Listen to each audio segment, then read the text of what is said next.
Now, alam niyo po bang meron na tayong bagong series? This is a very short series, 3-part series. Limited lang ito ha. Kaya ito kasi Pasko eh. So ang ating pong pag-uusapan is Christmas Unwrapped. And in relation to that, meron pong mga bata, ito pong teacher, excited na excited to unwrap the gifts that she received from her students. Di ba? Ang saya-saya ho nila. So nag-gather ho silang ganyan. At ito naman yung teacher, to make things exciting, ang ginawa niya, binubuksan niya isa-isa, pero bago niya buksan, huhulaan niya muna yung yung regalo. Di ba? Yung mga bata naman, parang excited. Ngayon, ang ganda nito, alam ng teacher kung ano yung mga negosyo at trabaho ng mga magulang ng mga estudyante niya. Naintindihan natin? So eto na. Sabi niya ganon. Eto, galing kay Mitch, sabi niya gano'n, no? Sabi niya, hulaan ko, regalo mo sa akin. Kasi may flower shop yan, sabi niya, flowers? At tuwa-tuwa, yes! Nalakpak sila, dinagpalakpakan, ano? So, again, nahulaan niya lahat until he gets to Tom. Si Tom, meron kasing liquor store yung kanyang, yung kanyang, tawag dito, parents. So, sabi niya, hulaan ko to, medyo tumutulo na yung nabasa na, baka nabasag pa ata yung bote. So, ang ginawa niya, tinikman niya pa. Titikman ko pa, para exciting. Pagtikim niya, sabi niya, hulaan ko, wine? Sabi nito, no! Ganun mas excited, no! Sabi niya, tinikman ulit, whiskey, no! Parang tapos tinigpa pa ulit, pangatlo beses, beer? Nako, ang daming, no! Ano to? Sabi niya, Papi.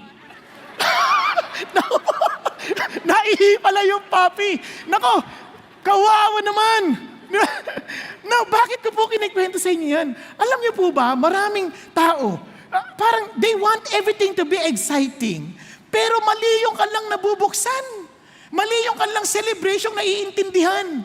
Na hindi kaya we have to unwrap the stories behind Christmas to fully appreciate ano ba talaga to. Baka tikim tayo ng tikim, ihi pala yun.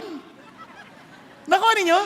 Kaya importante, ulitin ko. Kaya ang title po natin, The Story Behind Christmas. Ako may kikwento ko ulit sa inyo. Kasi ito yung ngayon yung unang portion. Kasi yung kanina, sa series yun di ba? Itong mama, bus driver siya di ba? Ngayon, may sumakay na ali. Sa likod niya, naku, nang bait-bait, binibigyan siya ng mani. Pagtikim niya, sabi niya, ang sarap nitong mani. This is the best peanut I ever tasted in my life. Talaga, itong pinakamasarap na mani na tikman ko. Sabi niya, bakit ka bumibili ng mani tapos binibigay mo sa akin? Sabi niya, ay, hindi talaga ako mahilig sa mani. Ayoko ng mani Sabi niya, kaya binibigay niya, ba't mo binibigay sa akin? Kasi gusto ko lang yung tsokolate.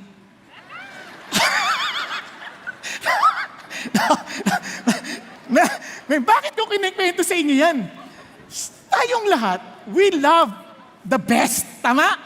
Hopefully, siguro naman, this Christmas, most of us, we are already thinking na, ano kaya yung best gift na matatanggap ko? Di ba? But ang tanong, do we really know what's best? Katulad yan, in Herb's mind, best to. Hindi niya alam, second hand. Natanggal na yung tsokolate, kaya pala wala ng alat. Parang, wow! Kaya naman, gusto natin kasing pag-usapan ngayon sa ating buhay, yung best. Tingnan niyo ang ating Diyos. The depths of the riches, both of the wisdom and the knowledge of God, how unsearchable are His judgment and unfathomable His ways. Sabi niya, hindi mo kayang magagap ang kanyang kaunawaan, hindi mo kayang gagapin ang kanyang kaalaman. Sabi niya, sinong nakakalam ng kaisipan ng Diyos? At sinong pwedeng magpayo sa Kanya? Yun ang sabi. Sino pwedeng magpayo sa Kanya? Tuloy tayo, sabi niya, at sino magbibigay sa Kanya ano yun? Sino makakapagbigay sa Kanya na kailangan niyang bayaran? Ibalik. Parang, di ba, bayaran, sabi niya, from Him, lahat ng bagay ay galing na nga sa Kanya, sa pamamagitan niya, at ang lahat ng bagay ay para sa Kanya. Yun ang sinasabi niya. Parang, wala kang maibibigay sa Kanya na parang sabi mo, Lord, binigay ko to sa iyo, kailangan, bigay mo to sa akin. Walang ganon. Sabi niya, wala kang magagawang ganon kasi lahat galing sa Kanya. To Him be the glory forever. Amen. Ano sinasabi niya? Sabi niya, you can never have anything best in this world unless you get what is really best. Kasi yung best, isa lang yun Hindi na pwedeng best, second best, third. Hindi na best yun. Tama? Baka better lang or good. Pero pag sinabi mo best, yun na yun. Kaya you may have the best car in the world, pero hindi pa rin siya best. Bakit ka mo? Ngayon, taon lang na ito. Baka next year, may lumabas na bagong model. Hindi na naman siya best. Nakuha? So everything in this world, nagbabago. Parang nagdi-depreciate, nagdi-decay. Kaya yung best na yon, hindi pwede sa something na nabubulok. Kaya ito ang sabi ng Panginoon Diyos. Kaya naman, I want you not to trust in this world. In fact, do not conform to this world. Huwag kayong sumang-ayon sa mundong ito. Magbago ang inyong kaisipan. Bakit? Kasi malilin lang kayo dahil akala natin this world can offer us the best. Sa totoo lang, the best that this world can offer ay yung gamit na mani. Nagkakaintindihan? Na pag natanggap mo at nalaman mo kung ano talaga yon, parang yaks!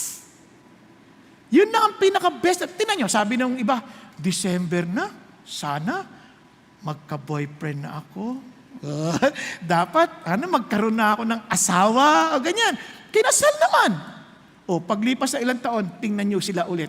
Yung masayang nilang tagpo nung kasalan, di ba? Biglang makita mo, parang yung babae may anak na ganyan, kalong-kalong, gulagulanit na itsura, nang tapos iniiwan ng asawang lalaki, di ba? Nakuha ninyo ibig sabihin, ang hawak kamay ay yung katulong.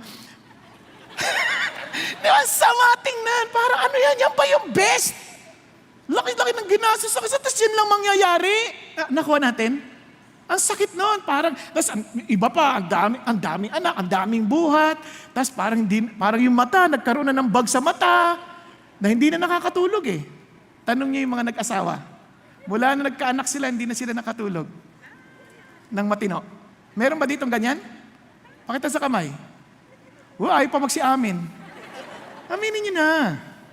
Nakita ko na yun eh. Yan ang katotohanan sa buhay. Mga lalaki, noon ang kisig-kisig yan, ako na. Diba? Ganyan. Nung lagi nang tinatanong, pambayad ng tuition, pambayad ng gatas, ako na naman. Yan. Hindi mo talaga matatagpuan yung best dito. Kasi yung best na may dipas. Kaya sabi nun, huwag kang magpalin lang doon, relax ka lang. Hindi masamang mag-asawa kung yun ang paraan ng Diyos para lalo mo magamit yung best na tatanggap mo sa Kanya. Hindi masama yun. Pero ang masama, kapag akala mo yun yung best. Nakuha?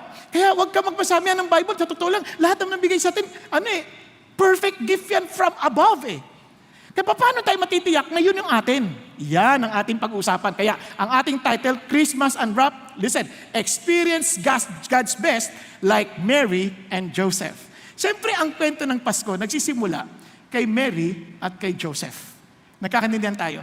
Pag tinignan mo, parang ang cute-cute nila sa Belen. Pero pag nalaman natin ano yung kwento behind that, medyo doon natin maintindihan, wow, hindi to biro.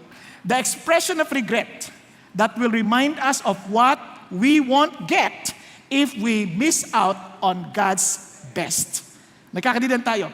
So para hindi natin ma-miss at hindi tayo masin dapat ganun dapat ang tono para ma-inspire natin. Paano? Realize God's grace, respond in faith and obedience, rejoice in God and His Word.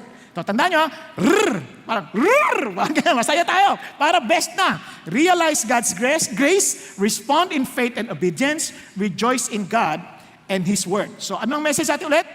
Experience God's best like Mary and Joseph. So, yan po ay napakagandang bagay na maalala ho natin. Now, simulan po natin sa Lucas. Si Lucas po, ito po ay isang historian na doktor. No? Doktor siya, historian pa. So nagsiyasat siya para malaman at i-report niya kay Theophilus ang totoong mga pangyayari. Okay po? So sa unang pangyayari, sabi niya, now in the 6th month. Yung 6th month na yon, kung babasahin niyo yung mga earlier verses, tumutukoy yon doon sa 6 months na si Elizabeth na buntis. Okay? Now, on this 6th month, the angel Gabriel. Now, si angel Gabriel, matagal na natin siyang narinig. Kumbaga sa Daniel pa. Kasi si Gabriel ay isang katangi-tanging anghel na nagre-report sa Diyos para taga-mensahero ng Panginoon para magbigay ng mensahe katulad ng ginawa niya kay Daniel. Now, hindi na natin pupuntahan yung passages na yun. Basahin na lang natin. I believe, binabasa naman ninyo yung Bible, di ba? And alam ko, marami sa inyo, tinapos nyo na nga, nabasa nyo na ng buo, di ba? Ang sabi niya rito, parang ito si Gabriel. Now, to a city in Galilee called Nazareth. Now, anong ginagawa ni Gabriel sa pinaka kinamumuhiang region, Galilee? Dahil sa tingin nila, sa region ng Galilee, maraming mga mixed breed, kaya ayaw nila doon. At pinaka-ayaw nilang bayan, Nazareth. Meron bang magandang bagay na nanggagaling sa Nazareth? Naalala ninyo? Yung sabi ho ni Nathaniel, nandiyan pa kayo? O kunyari, alam nyo lang. Di bali, okay lang yun. Basta at least naririnig nyo ngayon, di ba? So, to a virgin engaged to a man whose name was Joseph.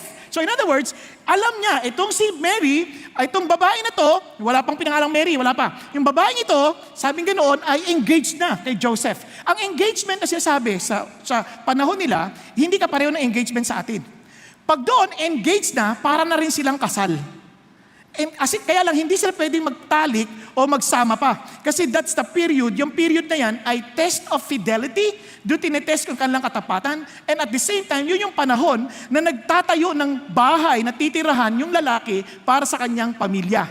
Nagkakanindihan tayo. Kaya remember, kahit yung words si Jesus Christ na aalis ako to prepare a place for you. Remember, yun ay expression ng betrothal.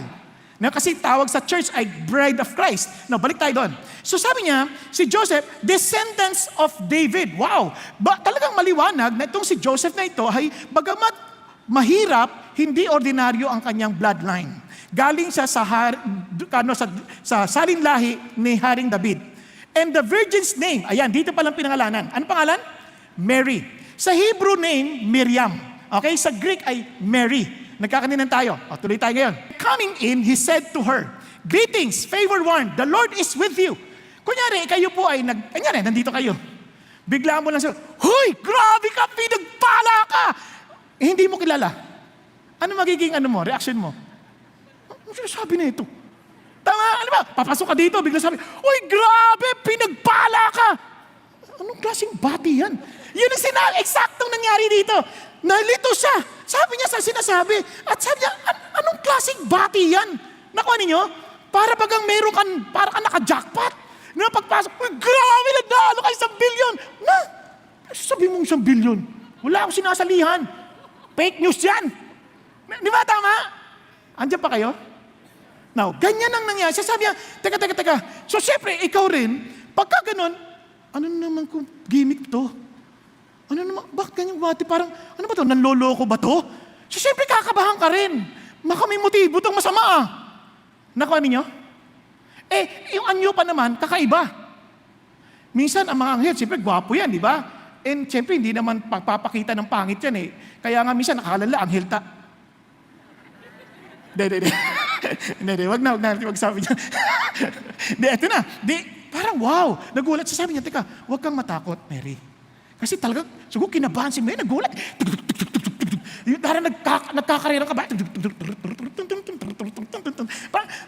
Bakit ganito bumati itong mama na to? Para baga may pagnanasa sa akin. Ang sabi niya, huwag kang matakot, Mary. Alam niya yung pangalan ko. Sabi niya, for you have found favor with God. Wow, ano ibig mo sabihin? Yung word na favor, ibig sabihin yan, wow, sobrang tuwa yung Diyos sa'yo.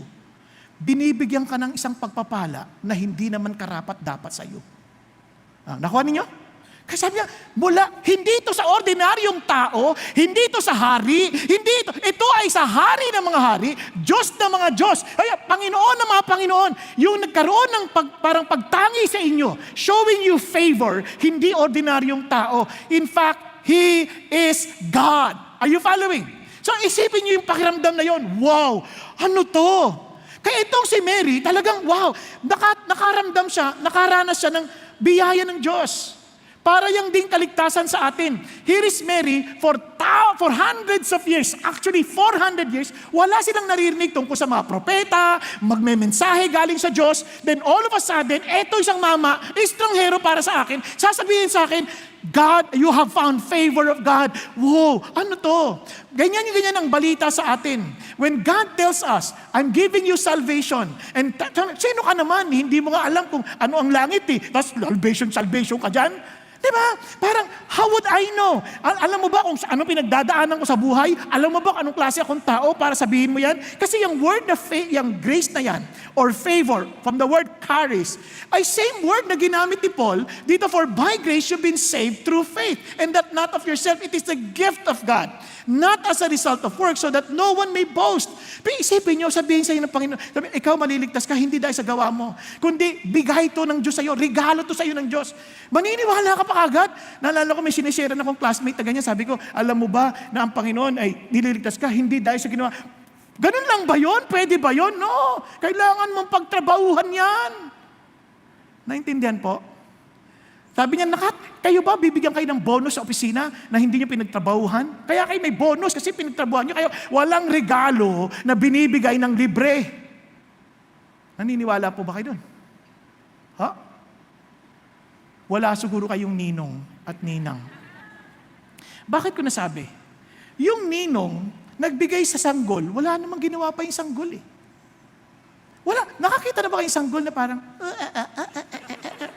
tapos yung ay, dahil sa ginawa mo yan, bibigyan lang kita regalo. Wala naman eh. Minsan, kaya lang nagkaroon ng ganong kasi may relationship, yung nanay at tatay, o kaya yung magulang, doon sa naging ninong mo. Baari kagaibigan, matalik, and because of that, out of that favor, binigyan sa'yo. Wala ka pang pinapaperform. Hindi naman kailangan, sige, kasi sa ating mundo, minsan gusto natin, sige, bibigyan kita ng regalo. Sayaw ka muna, aling-munding, close, open. Minsan ginagano natin yung mga bata, pero sa totoo lang, pag naging ikay ninong, hindi mo naman papagawa sa bata yun eh. Binigyan mo ng regalo yun, doon pa lang sa araw ng pagpa-dedication, wala pa siyang ginagawa. Nakuha po? Ganon din na sinasabi ng Panginoon Diyos. Sabi niya, itong grace na to, binigay sa'yo, hindi dahil sa'yo, kundi sa ginawa ng anak ko. Because of the relationship of God to my son, and my son wants you to receive this gift. Binibigay ko to sa iyong regalo. Nagkakaintindihan? Kaya nga, hindi ito resulta ng iyong trabaho. Kaya iba pinipilit yung verse 10, okay naman. Kasi kung totoo naman na natanggap mo na to, saka mo lang magagawa yung disenyo ng Diyos sa'yo to do good works. Bakit ka mo? Halimbawa, si Renato, di ba, gagawa ng mabuti para sa akin. Pagkatapos yung gumawa ng mabuti, bigla sabihin, Sir, mayroon akong pakikisuyo, pwede ba? Ano yun? Pwede po ba ninyo akong ipag-drive? Ba't po ginawa ng mabuti? Para maipag-drive kita. Mabuti ba yun? Hindi! Masama ang motibo mo! Di ba? Ganun ang ginawa ng mga lalaki. Sabi sa babae, para sa'yo. Ay, yung babae mo, tuwang-tuwa. Feeling niya, mabuti yun. Hindi mabuti yun. Gusto kanyang makuha. Kapalit yun. Meron siyang masamang motibo. Nagkakaintindihan tayo? Kaya ito pong bagay na to, parang sinasabi ng Lord, kaya nga, kailangan maligtas ka muna para magawa mo yung verse 10. Ligtas ka na muna. Kaya ka ngayon gagawa ng mabuti dahil ligtas ka na. Are you following? Hindi siya yung gagawa ka para maligtas.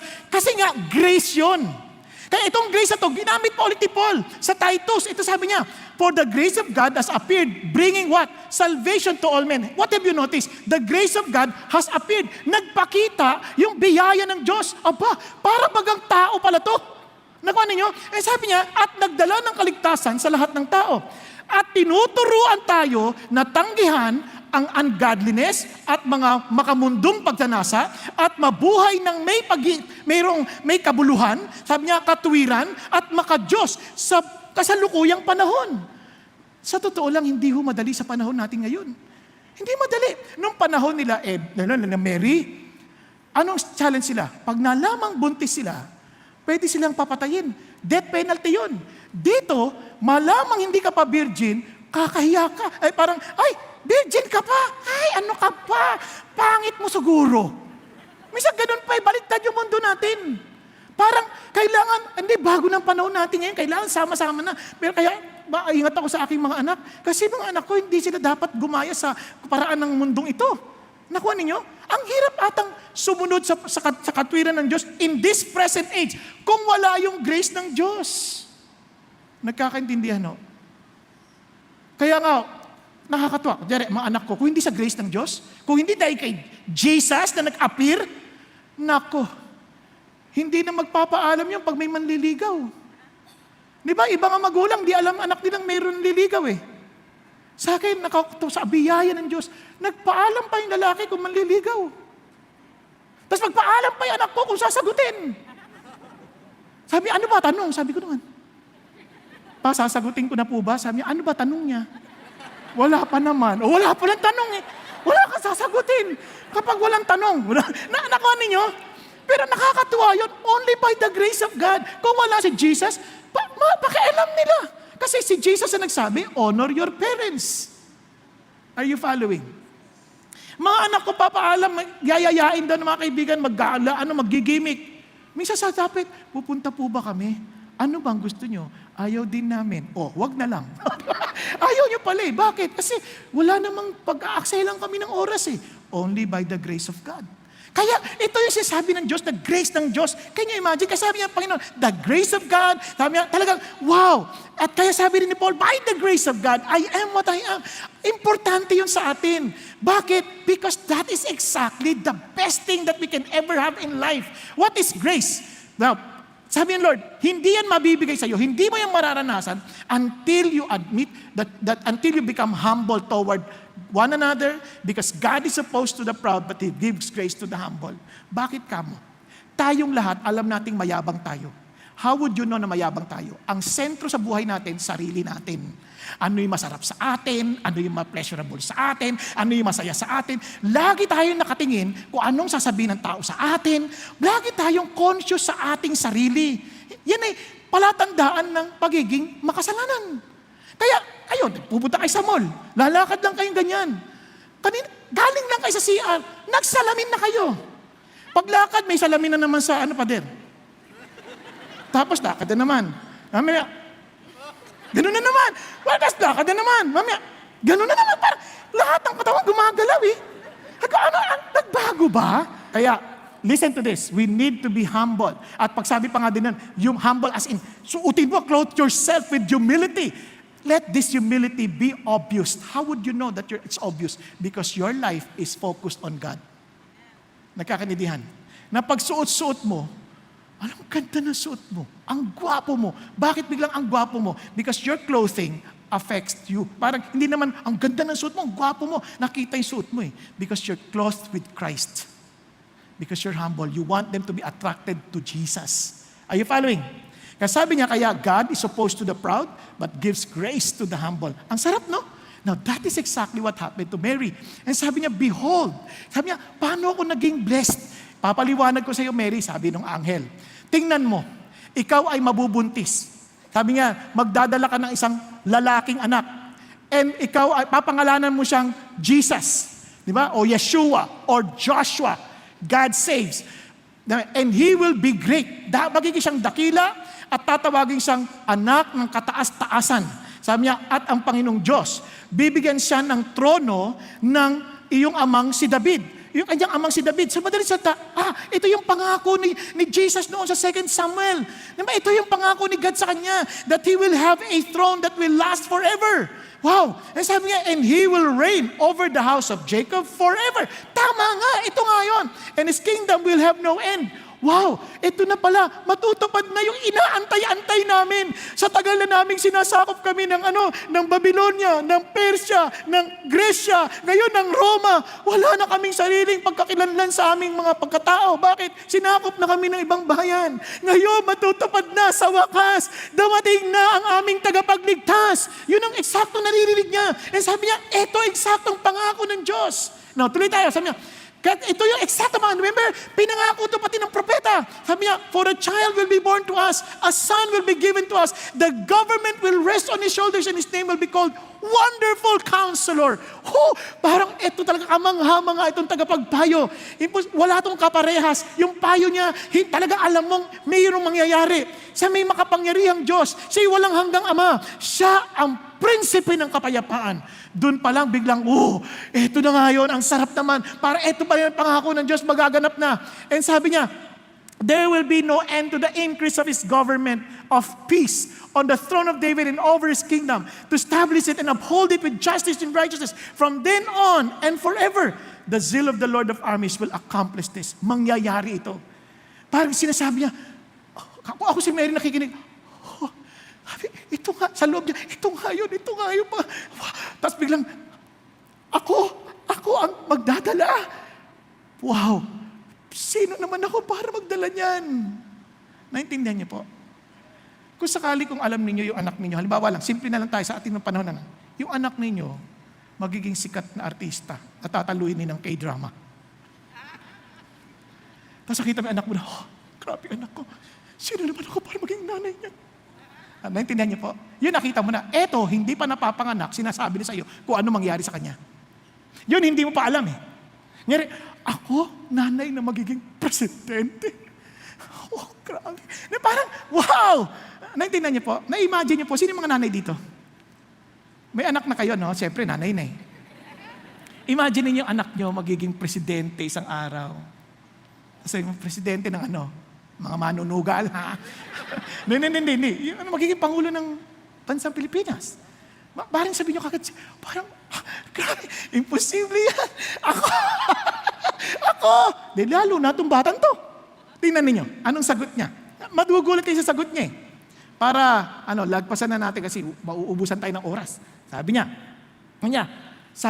ni Maria kay Angel, sa Anghel pala, kay Angel, sa Anghel. Paano yan mangyayari? Virgin pa ako. Alam niyo yung literal na pagkasabi yan? Hindi pa ako nakipagtalik kahit kaninong lalaki. Imposible yun. Sabi, paano mangyayari yun? Kayo ba, nakarinig na kayo ng nabuntis na walang ama? Tinakbuhan ng ama. Pwede. Di ba? Yung one night stand na nangyari, pwede. Pero imposible. Hindi ako nakipagtalik sa kanino mang lalaki. Yun ang sinasabi niya eh. Paano mangyayari yun? Kahit si Maria, alam niya ang science ha? Alam niya na imposibleng mabuntis ang isang tao na walang bibigay na binhi mula sa lalaki. Nagkakaintindihan tayo. So, sabi niya ganoon, teka, papaliwanag sa'yo ano mangyayari. Sabi ng anghel, sinasabi ko sa'yo, yung banal na espiritu paparoon sa'yo at ang kapangyarihan ng pinakamataas, kataas-taasan, naku, matatabunan ka. Parang will overshadow you. Talaga, masasakop ka. And for that reason, the holy child, hindi to ordinary child, holy child shall be called the Son of God. Anak siya ng Diyos. Hindi to biro. Wow! Grabe to. Now, tuloy tayo. Sabi niya, and behold, at tingnan mo, even your relative Elizabeth. Sabi, kasi siyempre, parang imposible naman ata yan. Hindi. Kilala mo yung pinsan mo, si Elizabeth. Sabi niya, buntis na. Matanda na yon. Ilang taon na po nga yung si Elizabeth? Ay, oo nga. 60 na yun na. 60! Nabuntis! Sabi, parang, kayo ba maniniwala pa kayo pag sinabi yun? Hindi na yung iba nga sa inyo, 50 pa lang. Ano ka ba, menopause na ako. Ayan, hindi na ako. Buti sana kung menopause lang. Sabi niya, he was called barren. Sabi niya, baog. Ang tawag na nga sa kanya, baog eh. Parang wow. And now in her 6 months, wala niyo kanina 6 months, 6 na buwan na siya ngayon. Dahil walang imposible sa Diyos. Alam niyo sa totoo lang, kahit sa panahon natin nga nakita ko yung kapangyarihan ng Diyos. Meron tayong kapatid, lagi lagi nagkikwento sa akin, Pastor, pinagpe-pray ko yung anak ko kasi matagal na sila, walang anak. O sige, pero nangako si God, mabubuntis daw siya. Sabi niya, talaga? Sabi niya, praise God, sige, pinag-pray namin. Alam niyo ba, pagkasabi niya yun, paano mangyayaring mabubuntis? Nagkahiwalay yung mag-asawa. Nagkahiwalay. Almost 1 year, 2 years. Parang, wow, ang tagal na lang magkahiwalay. But I prayed na magkakabalikan sila. And true enough, nagkabalikan at nabuntis yung babae. Grabe. At noong naganap, nalaman nila na meron palang parang humaharang kung bakit hindi mabubuntis. Hindi ko alam yung term parang mayoma ba yan or something doon sa loob na parang mapipigilan. But God, in His ways, nothing is impossible. Nagkakanindihan tayo? Kaya amazing si God. Ito nga yung dapat yung picture niyan eh. Hindi ko na napakita sa inyo kasi ang tagal eh. Parang wow, amazing si God. Now look at this. Nothing is impossible. And Mary said, tingnan ninyo, sabi niya, hindi niya lubos maintindihan. Yes, walang imposible sa Diyos. Pero sabi niya, hindi ko naman sigurado. Totoo kaya siya sabi nito. Si Elizabeth, hindi naman kami nakikita. Lahi-lahi ng bahay nun. Di ba? Ang sabi niya, pero hindi pa rin, kahit hindi ko naintindihan, sige na.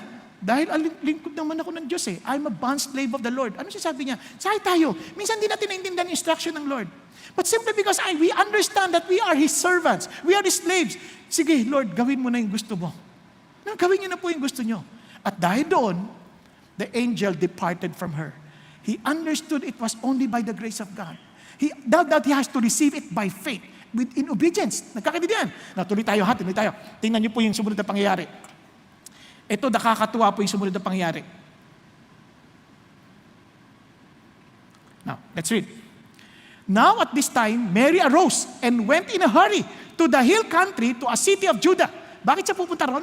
Sabi niya, Galilee, to Judah, ang layo niyan. And sabi niya, and entered the house of Zacharias and greeted Elizabeth. When Elizabeth heard Mary's greetings, the baby leaped in her womb, and Elizabeth was filled with the Holy Spirit. Para pagbati pa lang niya kay Elizabeth, "Hi Elizabeth," tumalon na kagad yung baby. Tumalon! Parang, wow! Parang ramdam na ramdam niya, 6 months.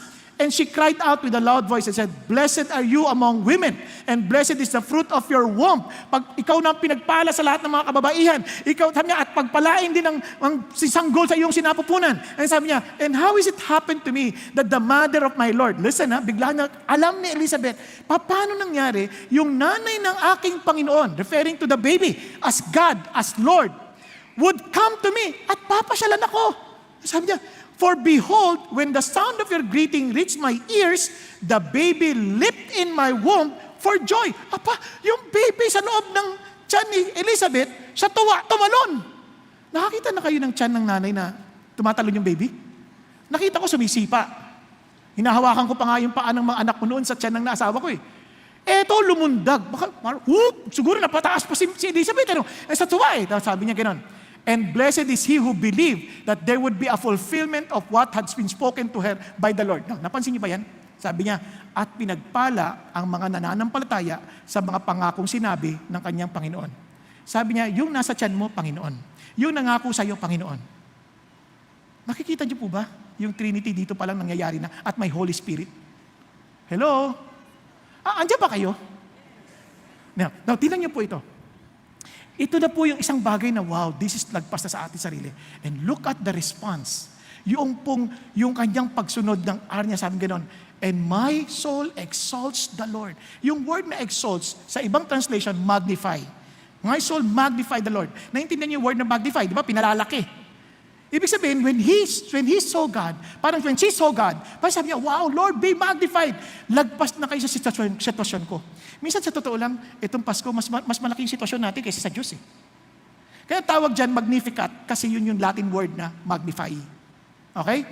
Kumanta na si Mary. Itong amazing sana, mapapakanta ka talaga sa Diyos. Pakanta si Mary, sabi niya, "My soul exalts the Lord." Panginoon, napakalaki mo. Mas malaki ka na ngayon sa sitwasyon ko. Yung iniisip kong imposible, iniisip ko malabo yan, imposible. Totoo nga, buntis nga yung pinsan ko. Yung kaninang, bahala na kayo, gawin nyo na yung gusto ninyo. Ngayon, yes, totoo ka nga.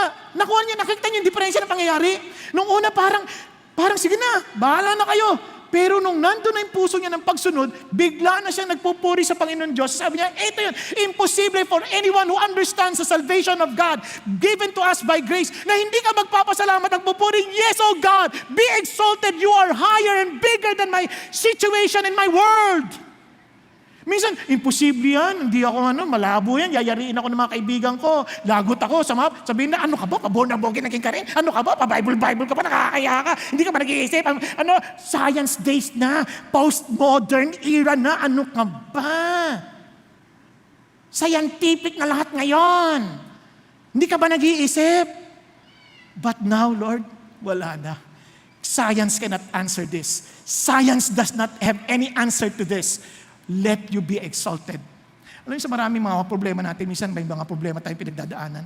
Solve tayo na solve. Pag sinabi sa atin, mag-pray, pray na naman, puro pray. Pwede ba? Mag-isip naman tayo. Hindi ka ba sinabi sa'yo, hindi ka mag-isip eh. Mag-pray ka, bibigyan ka ng Diyos ng kaisipan. Nagkakaintindihan? Siguro hindi niyo pa narinig yung kwento. Noong unang-una akong pumunta sa Chicago. First time ko sa Chicago. Sabi ng Lord, punta ka sa Chicago. "Lord, wala akong pera." Tinanggal na ako sa ministry noon. Wala pa ako sa CCF. Huwag niyo nang tanungin, paano ka ba natanggal? Chismis na yan. Dito na muna tayo sa kwento natin, wala tayo sapat na oras. Kapag mayroon tayong mga oras yan, magkwentuhan tayo, magchismisan tayo. Punta ka sa Chicago. Lord, wala po akong titirahan sa Chicago. Wala po akong kakilala sa Chicago. At wala akong sapat na pera kundi itong credit card na to. At ayoko pong gamitin na wala akong mambayad. Naintindihan natin? Gisingin ng tabi mo. Sayang to. Minsan ko lang ito kikwento. Pagpunta ko ng Chicago sa O'Hare Airport, nakaupo akong ganyan. Lord, dito na lang po ako matutulog.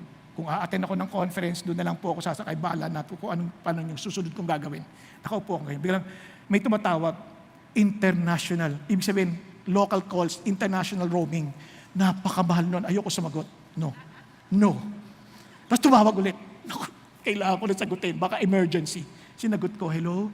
Pastor, laki ng problema ko, Pastor. Pwede po ba ninyo akong counselan? Ano po may tutulong ko sa inyo? Sabi niya, kasi yung anak ko Oh, saan po ba anak niyo? Nasa Chicago. Sabi ko, paano po matutulog? Andito po ako ngayon sa Chicago. Nasaan ka? Nasa airport po. Sige, tatawagin ang anak ko. Saan ka pa titira? Dito po sa airport. Tatawagan ko ang anak ko para kunin ka niya. At pinatuloy niya ako sa bahay nila at nagkausap kayo ng anak. Karoon naman ng makakaayusan. Hinatid niya ako ngayon. At first time ko nakita ko sila Pastor Peter doon sa conference. At nung makita ko sila, sabi ni Pastor Peter, saan pa ka na sa amin? Dito ka na tumira sa hostel kung saan kami. Okay po. Di kala ko libre. Basta, pero sabi naman niya, doon na. Sige, doon na. Sama. Araw-araw, umiiyak ako sa panalangin kasi yung instruction, napakalinaw, pero napakakakaba. Nang uwian na, sabi gano'n, magbayad na tayo ng hostel room. Pero ako, tiis ganda, ganyan lang. Para wala lang, sabi gano'n. Pero hindi, wag siya. Iba siya. Wag natin siya singilin. Pero hindi ako nagsalita, ganun lang. Thank you. Para siyempre, walang tapos. Tapos eto na, sabi nung host namin, ano pala, tumawag na ako ng limousine para ihatid ka sa airport bukas. Ba't naman limousine? Wala pang Grab noon, sana taxi man lang. Ba't naman limousine? Di ba? Mahal ang limousine. Kayo na magbayad, naku Panginoon Diyos, talaga magagamit ko na itong credit card na ito. Ganyan, di ba? Eto na talaga. Sabi ng Lord, ano ka ba? Hindi yung si na yan. Ang kailangan mo si Christ. Okay? Opo. Di umaga, nandiyan na yung limousine. Again, sakay. Biglang may nagsabi, Brad, pwede ako ba kasabay sa airport? Sige sabay na ho kayo kasi sayang naman, di ba? Biglang nandun ako sa airport, mauna siyang bababa, sabi niya, Pastor, pwede po ba ako na lang magbayad? Sobra naman to! Nakasabay na siya pa magbabayad! Sige!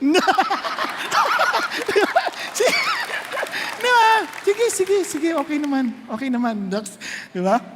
Naniwala ka sa hindi. Nakarating ako sa Los Angeles, sobrang grabe, Lord, amazing. Paano mo ako at ito pa nakakainis. Lagi ako na-upgrade sa aeroplano. Naka-business class lang ako, ganyan. Relax lang. Kasi alam ng Lord, pagod ako sa kakakaba. No. Then maintindihan ninyo, if you understand the grace of God, imposibleng hindi ka magpuri sa Diyos. Kaya kanina nung kinakanta yung trust and obey, hindi ko mapigilang umawit Nasa likod ako, sabi ko, Lord, totoo nga po kayo, if you just trust and obey, there is no other way for us to be happy in Jesus but to trust and obey. Amen? Kaya ito po yun. Sabi niya, and my spirit rejoice, God, my Savior. Look at Mary in her humility. Lord, yung aking Diyos at tagapagligtas, kapareho lang natin siya. Tao din siya, kailangan ng tagapagligtas. Ngayon, she's willing to submit to God. And Lord, thank you, you are my Savior. Now you have come. Dumating ka na, sabi niya, for He has regard for the humble state of His bondslave. Pinansin niyo ako, Panginoon, taga Nazaret ako, pinakamaliit na ang bayan na kinasusuklaman. Panginoon, mahirap lang ho kami. Gaano siya kahirap na alala niyo, nag-offer sila turtle doves? Bakit? Yun ang pinakamahirap na, kung mahirap ka at yun lang ang pwede mong i-offer, yun lang. Yun na yung offering ng mga pinakamahirap na mga mahirap na tao. Naintindihan niyo po? And they were so poor. And sabi niya, and yet you recognized me. And sabi niya, you behold from this time on all generation will count me blessed. At ngayon, Lord, sasabihin ng mga tao, blessed na blessed ka talaga. Can you imagine? Sino ka naman para pansinin ng tao? Hindi ka papansinin ng mundo. Baka nga, iwanan ka pa ng boyfriend mong si Joseph pag nalaman niya buntis ka.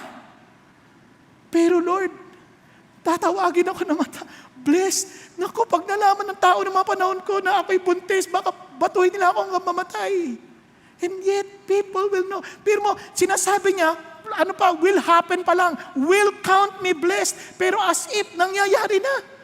Kasi ganun na yung kanyang pagtitiwala. For the mighty one has done great things for me. Lahat yun kiniklaim niya from the scripture of the past. Kaya he was talagang standing on the promises of God. And sabi niya, in His holy name, His mercies upon generation after generation toward those who fear Him. He has done mighty deeds with His arm. Hallelujah!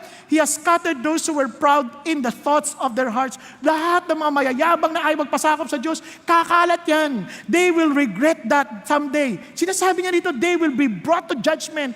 At sabi niya, kaya wow, doon pa lang, amazing. At ito sabi niya, while Jesus was saying this, sorry, makikita niyo ito, no? Yung blessed na yan, hindi lang yan para kay Mary. It is for all of us who will experience His salvation. Bakit mo? While Jesus was saying these things, one of the women in the crowd raised her voice and said to him, "Blessed are the womb that bore you, and the breast which you nursed." Di ba sabi niya, oo nga, sobrang blessed siya. Pero sabi Lord, no. On the contrary, blessed are those who hear the word of God and observe it. Ano siya sabi ni God? Kung tayo nakikinig, parang, wow, grabe si Mary, sobrang blessed. Kaya ikaw din blessed. Kung nakikinig ka ngayon sa sinasabi ng Lord, at sinusunod mo, ano ibig sabihin sinusunod mo kung si Jesus nagsasalita? You are acknowledging Him as your Lord. Susunod ka ba kung hindi mo siya Panginoon? Kaya ka sumunod, naniniwala ka sa Kanya. Kaya ka naniniwala sa Kanya at tinatanggap mo siya sa kanyang Panginoon. At kung sinabi niya, mangyayari at talagang ma-experience mo yung blessing niya. Kung hindi naman, ba't pa ako susunod? Kaya sabi niya, kaya pinagpala kayong higit. Di ba? Naintindihan po natin. Balik tayo kay Mary ha, balik tayo kay Mary. Sorry, na-intermission eh. He has brought down rulers from their thrones. He exalted those who are humble. Okay? Sa Job yun. He has filled the hungry with good things and sent away the rich empty-handed. He has given help to Israel, His servants, in remembrance of His mercy. Parang nire-recall niya lahat ng ginawa ng Diyos in the past. And God will do in the future as prophesied. Yung yayari yan, sabi niya. Kaya naman ganito na lang yung confidence ko. Kaya nagpupuri siya sa Diyos. And He spoke to our fathers, to Abraham and his descendants forever. Lahat ng yan, pinangako na ng Diyos. At eto na, makikita mo nang dumating na ang katuparan at tiyak sa pagbabalik niya, ito na ang talagang consummation ng lahat ng pangako ng Panginoon Diyos. At hindi niyo ba nararamdaman na napakalapit na? Sobrang lapit na. Nakikita mo na yung preparasyon ng Antikristo. Kaya makikita mo yan, kasabi ng Lord, itong amazing. And si Mary, after niyan, anong ginawa ni Mary? After niyang umawit, sabi niya, stayed with her about 3 months and then returned to her home. Nagstay muna siya kay Elizabeth. So imagine niyo ngayon, buntis siya, magta3 buwan na nung umuwi. Hindi pa masyadong halata kasi first baby. Tama po? Hindi na halata yan. Minsan, akala mo parang ako lang eh. Diba? Parang ito na. Tuloy na tayo. But look at her. She worshiped the Lord. But hindi mo ba naiisip? Sabi, Mary, hindi mo na maiisip na kukutsain ka sa inyo? Hindi mo ba maiisip na magpagchichismisan ka ng mga tao? Hindi mo naisip, di ba ganun? Kaya minsan ang hirap sumunod sa Diyos, no? Ang hirap sumunod at magtiwala sa salita ng Diyos. Kasi pagtatawanan ka eh. Kasi kahit ako noon, nasasabi, parang ano ka, baliw ka ba? Babiyahe ka doon, wala ka na makakilala roon, wala ka na matitirahan doon. Ano ka ba? Sira ulo ka ba talaga? Saka kukuha ng pera mo doon, saka titira doon na magtitienti ka, no? Hindi. Ba't ako matitienti? Ang ganda-ganda ng Pilipinas. Nakuha ninyo? Sabi ko, maraming pangutya. Ano ka ba? Accountant ka? Magpapastor ka? Baliw ka ba? Sayang naman. Meron ka ng trabaho. Ba't ka magpapastor? Naintindihan nyo? Ano ka magpa-Bible ka? Mag-attend ka ng Bible study? Ano ka ba? Pagtatawanan ka ng mga friends mo. Kung totoong friends yan, ba't ka pagtatawanan? Dapat re-respetuhin ka nila sa iyong pananampalataya. Tama? Kung totoong friends yan, pag pinatawanan ka, hindi ang friends. Nakuha ninyo? Kaya, sasabihin, baka magalit ang boyfriend mo. Totoo nga. Dahil ito na ang nangyaring sumunod. Turururu. Ayan. Tingnan natin ang mga kagaganapan. Tingnan natin sa bahagi naman ni Joseph. Now the birth of Jesus Christ was as follows. When His mother Mary had been betrothed to Joseph. Nakita niyo yung word na betrothed? Yung engaged, yung betrothed, ganun din yun. Okay? Na parang kasal na sila, pero hindi sila pwedeng magsama. Okay? Tuloy tayo. Before they came together, kasi magkahiwalay sila eh. Mga 6 months to 1 year yan. He was found to be with child by the Holy Spirit. Ito. Mga lalaki. Halimbawa, nagkwentuhan na kayo na sinabihan ka ni Mary. Pinasulatan ka, Joseph, Ako, excited ako sabihin sa iyo. Pero kinakabahan ako at the same time. Ano yun? Joseph, binuntis ako ni Lord. Kung kayo, anong kalapas na ka na pinagsasabi mo, Mary? Ano ka ba? May tama ka ba? Ano ka ba? Nag-MJ ka ba? May humit-hit ka ba? Di ba? Parang, ano sinasabi mo na buntis ka galing sa Diyos? Mary, kung katabi mo lang ako, sasapakin kita. Naintindihan sabihin? Kasi nalaman niya eh. At kung ikaw si Joseph, hindi ka talaga maniniwala. Tapos ito, bigla siyang siguro nagdadalamhati si Joseph, hindi makatulog. Parang wow. And then Joseph, her husband, being a righteous man and not wanting to disgrace her, planned to send her away secretly. Ano sinasabi niya? Ito si Joseph, isip, anong gagawin ko dito? Pag nireport ko to, ayon sa Deuteronomy 22, dapat batuhin to hanggang mamatay. O kaya naman sa Deuteronomy chapter 24, bigyan ko na lang siya ng certificate of divorce, iwanan ko na siya secretly. Kasi kawawa naman siya eh. Mahal ko pa rin siya, pero nasasaktan ako. Naintindihan niyo po? Sino nakaranas na dito mabasag ang puso? Ako hindi ako masyadong makarelate eh. No, joke lang. Naintindihan ko dahil naranasan ko rin mabasted, no? At masakit. Buti na lang, sinalo ako ng Diyos. Kaya nga, nakikwento ko na ito sa inyo nun eh. Nung makita ko parang, I remember the girl but I don't remember the feelings anymore. No? Di ba? Kasi hinila ko ng Diyos in 2 days. In 2 days ha? Imagine mo, ito rin. Ang hirap nun, ito nga si Joseph struggle. Grabe naman, bakit naman ako ginanto ni Mary? Pero nagpipigil siya kasi ayaw niya magwala. Sabi niya, righteous eh.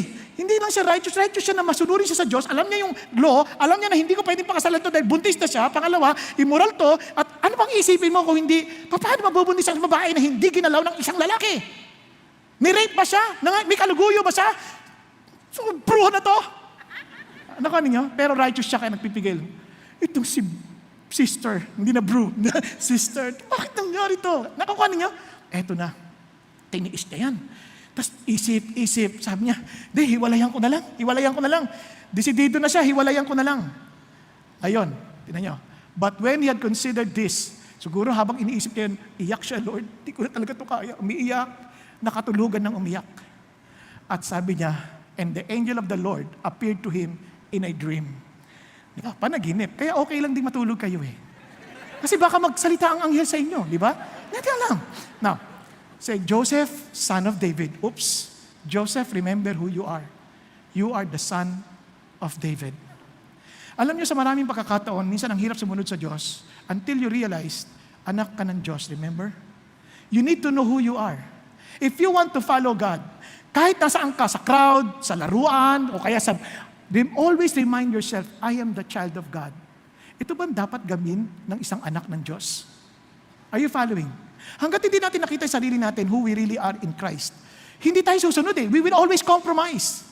Di ba? Kaya sabi nga teka muna. Sabi nga, you are Joseph, you are the son of David. I'm just reminding you, you're the son of David. Huwag kang matakot to take Mary as your wife. For the child who has been conceived in her is of the Holy Spirit. Kung hindi nagtuloy yan, at andito lang, nagising siya, nababangungot ba ako? Ay, salamat na lang at panaginip lang to. Nakuha ninyo? Pero hindi. Tinuloy pa, hindi. Tapos sinugurado ng Lord. Sabi niya, she will bear a son. Naalala mo sinabi sa kanya, sinabi sa ni Mary, and you shall call his name Jesus, for he will save his people from their sins.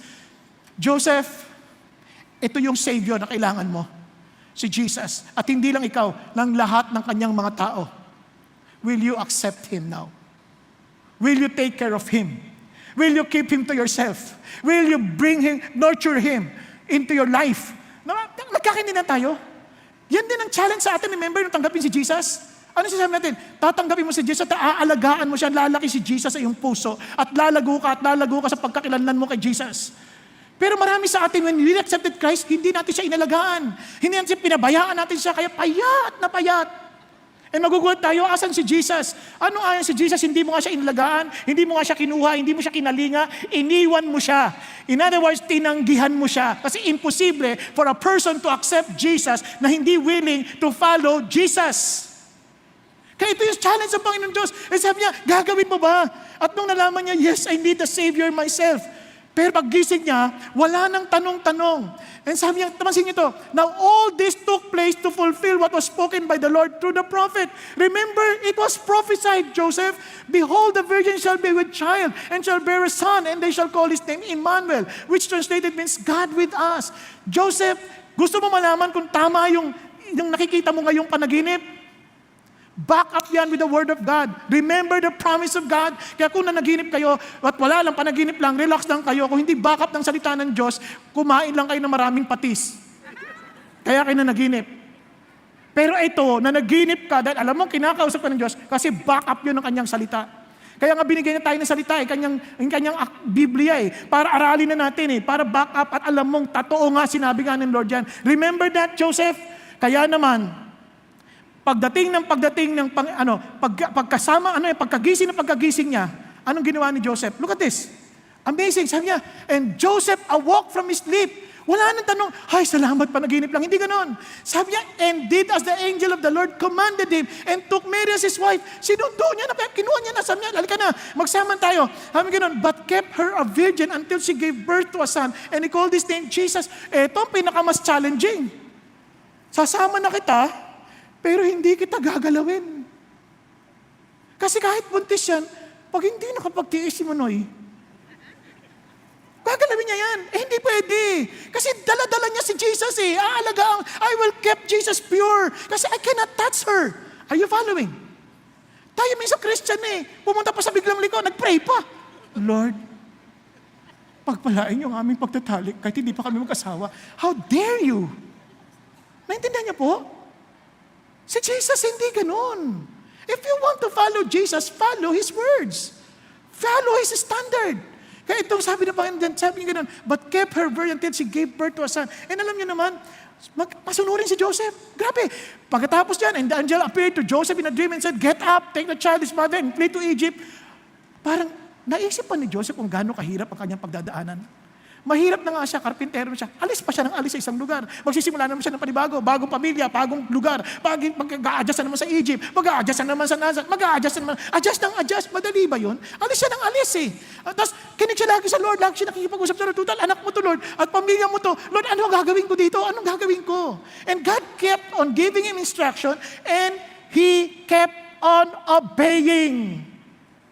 Because what's the best in his life? No one else but Jesus. Magkakaintindihan po. Wala nang iba.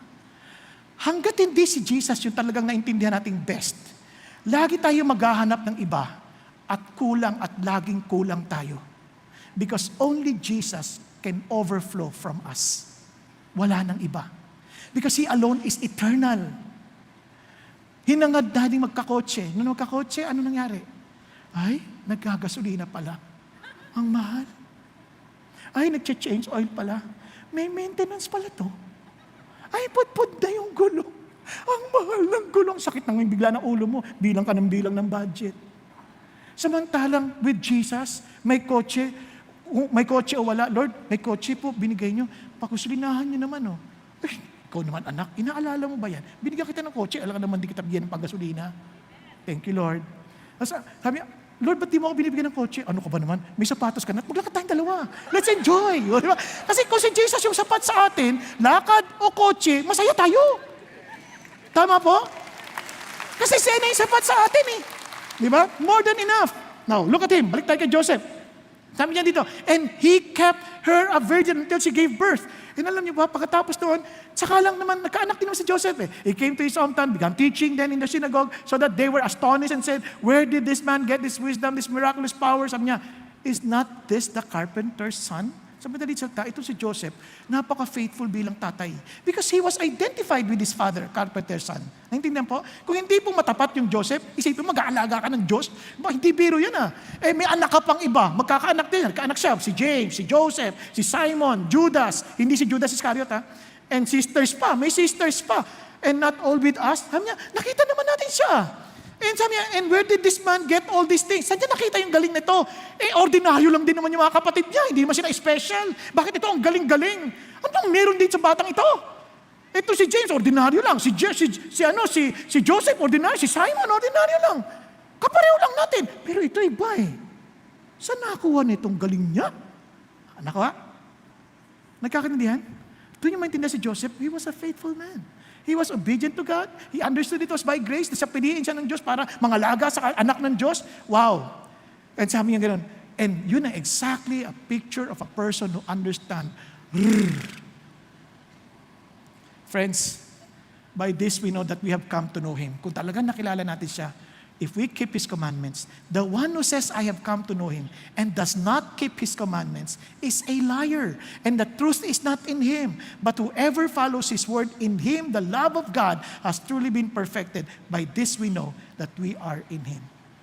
Listen to this. Kung ang idea natin ng blessed ay maganda laging pagkapangyayari, nagkakamali tayo. Si Mary, si Joseph, hindi madali ang kanilang mga journey. Pupunta rito, pupunta ron, as instructed by God. Makikitang nagtutusay anak, tinorture. Hindi madali yun. But they're blessed. They have the best because they have Jesus. The fulfillment of all of our dreams. Alam niyo ba ang dreams ng bawat isa na hindi pwedeng mawala sa iba? Ang hindi tayo mamatay ng walang hanggan. Kaya nga tayo takot mamatay. Kaya nga takot magkasakit. Kaya takot tayo magutom. Hello? Ayaw nga natin tumanda hanggat maaari. Pero kaya natin pigilan sa labas. Pero hindi natin kayang pigilan ang ating buong pagkataong mamatay. Dahil mamamatay at mamamatay tayo. Tingnan niyo yung katabi niyo. Kanina pa mukhang patay na siya. Pero hindi siya patay. Tulog lang siya. Pero pag-isipan niyo mabuti. Ang ating hangad, Lord, gusto ko lang mabuhay ng walang hanggan. And God is offering us what? Eternal life. Because He is the only way, the only truth, and the only life. Everything, every religion, belief, they're promising eternity. They don't have it. Only Jesus has it. CCF doesn't have it. Only Jesus has it. Nagkakaintindihan po? Kaya nga, hiwala si Jesus ang kailangan nating lahat. If you think na nag-aatin na kayo sa CCF, you have eternal life, excuse me, CCF cannot give you eternal life. Yes, a temporary bliss of sleep, okay. Mabibigay ng CCF. Pero hindi eternal life. Hindi si Brother Bong. Hindi si Pastor Peter. Hindi ko sino mang pastor. Si Jesus lang. Nagkakaintindihan po? Kaya wala tayong ibang pangahawakan. Kaya mga kapatid, ito isang bagay na huwag natin kakalimutan. Habang tayo totoong sumusunod sa Diyos, kung talagang si Jesus ang best sa atin, susunod tayo sa Kanya. Because He has the best. Why will I go somewhere else? Kaya sabi ni Peter, sabi ni Jesus, kayo rin ba aalis? Sabi niya, hindi po, nasa inyo po ang salita ng buhay na walang hanggan. Saan pa kami pupunta? Nagkakaintindihan? Pero hanggat hindi na nakikita yan, kawawa tayo. Kaya nga tayo tamlay. Hindi tayo makakanta ng maayos, ang tamlay. Kasi parang lahat gusto natin kung ano yung madali sa atin, ang tamlay. Kasi si Jesus hindi ang best sa atin. You want to experience the best?